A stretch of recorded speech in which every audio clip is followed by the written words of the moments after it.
बिहार का रुख कर रहे हैं। बिहार के राज्यपाल आरिफ मोहम्मद खान ने आज प्रशांत किशोर से अपना अनशन खत्म करने और चर्चा करने के लिए छात्र प्रतिनिधिमंडल को अपने पास भेजने को कहा है। राज्यपाल ने प्रशांत किशोर से ये कहा है कि अभ्यर्थियों को हमारे पास भेजें और उनकी समस्याओं को सुनने के बाद हम समाधान ढूंढने की कोशिश करेंगे। तो जो ताज़ा जानकारी आ रही है उसके मुताबिक अब से कुछ ही देर में छात्रों का एक प्रतिनिधिमंडल जो है वो राज्यपाल आरिफ मोहम्मद खान से मुलाकात करने के लिए पहुंचेगा। और यहाँ पर यह भी महत्वपूर्ण है जानना कि जन स्वराज के संस्थापक प्रशांत किशोर जो है वो पिछले 12 दिनों से भूख हड़ताल पर हैं और बीपीएससी परीक्षा जो है उसे रद्द करवाने के लिए छात्रों की मांगों का समर्थन करते हुए उन्होंने 12 दिन पहले अपनी भूख हड़ताल शुरू की थी। उसके बाद उन्हें बीच में अनशन वाली जगह से उठा भी लिया गया, लेकिन अभी तक उन्होंने अपना अनशन जो है वो खत्म नहीं किया है।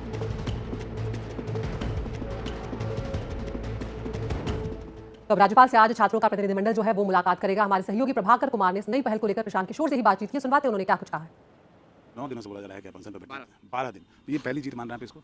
नहीं, जीत हार के नजरिए से मैं नहीं देखता हूँ। मैं अनशन पर इसलिए नहीं बैठा हूँ कि मुझे किसी को जिताना हराना है। मेरा अपना शुद्धिकरण भी होना है। इस व्यवस्था में हो रहे अन्याय के खिलाफ जो यज्ञ है उसमें मेरी आहुति है। इस व्यवस्था में कुछ लोगों को आगे बढ़ाने में जो मैंने कंधा लगाया होगा उसका प्रायश्चित भी आप मान लीजिए। मुद्दा बच्चों का है। बच्चे, मुझे ऐसा लग रहा है कि रीजनेबल बात कर रहे हैं।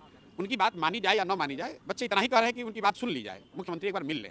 अगर कुछ अनियमितता हुई है तो उसकी सरकार अपने ही तंत्र से सही जांच करा ले। इससे ज्यादा बच्चे कुछ नहीं मांग रहे। मुख्यमंत्री तो अपने जीत पड़े हैं, वो आपसे मिल नहीं रहे हैं, राज्यपाल मिल रहे हैं, मेरे से एक अच्छा कदम मेरे से मुख्यमंत्री का मिलना ना जरूरी है ना मैं मिलना चाहता हूं, और अगर हमको मिलना होगा तो मिलेंगे भी। बात बच्चों से मिलने की है, वो उनकी गलती है। ये मुख्यमंत्री की बहुत बड़ी भूल है, राजनीतिक भी और नैतिक भी। अपने राज्य के 5 बच्चों से न मिलना ये कोई बहुत बहादुरी का या राजनीतिक सूझबूझ का परिचय नहीं देता है। राज्यपाल महोदय ने स्वयं से पहल करी है कल शाम में, और मैं इसके लिए व्यक्तिगत तौर पर और इस राज्य का नागरिक होने के नाते बहुत दिल से उनका धन्यवाद कर रहा हूं। आप यहाँ की व्यवस्था के मुखिया हैं, आप बच्चों से मिल रहे हैं, इसके लिए हम लोग सब आपके शुक्रगुजार हैं। मेरा ऐसा मानना है, बहुत पढ़े लिखे विद्वान व्यक्ति हैं, मैं पहले से भी मेरा उनसे परिचय है।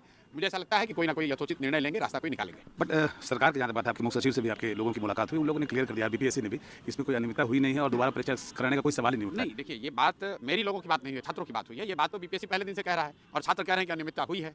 तो इसका रास्ता क्या है? या तो सरकार जांच कमेटी को बैठाए, जांच कमेटी का रिपोर्ट आए, या फिर मामला न्यायालय में सलटाया जाएगा। तो न्यायालय में तो ऑलरेडी बच्चे गए हैं, 15 तारीख को सुनवाई होगी, कोर्ट निर्णय देगा। तब तक इस बीच में राज्यपाल महोदय ने भी अगर प्रयास किया है, पहल की है, तो हम लोग लोकतांत्रिक मूल्यों में जो लोग भी यकीन रखते हैं उसका स्वागत करते हैं। राज्यपाल ने बुलाया तो मैंने सारे छात्रों को बुलाकर ये कहा कि भाई आपस में आप 11 लोग तय कर लीजिए और जाकर राज्यपाल महोदय से बात कर लीजिए। अंतिम सवाल प्रशांत आपसे, ये अगर इस पहल के बाद भी अगर री एग्जाम की बात नहीं होती है तो क्या आप अपना आंदोलन जारी रखेंगे? देखिए, आंदोलन मेरा कोई सिर्फ एग्जाम के लिए नहीं है।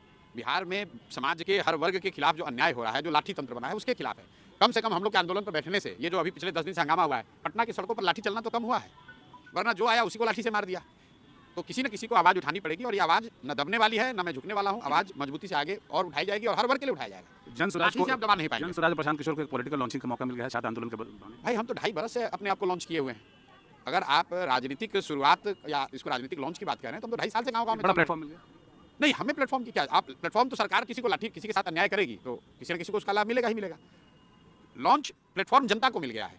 जिस जनता को लाठी खाकर भी इनको मजबूरी में वोट करना पड़ता था क्योंकि उनके पास कोई विकल्प नहीं था, उनको एक विकल्प मिल गया है, उनको एक आवाज़ मिल गई है, उनको एक व्यवस्था मिल गई है कि डरने की जरूरत नहीं है। कोई आदमी व्यवस्था के खिलाफ खड़ा हो सकता है, और अगर खड़ा होगा तो कोर्ट है, राज्यपाल है, व्यवस्था है। व्यवस्था में कई ऐसे हिस्से हैं जो आपके हक में खड़े होंगे।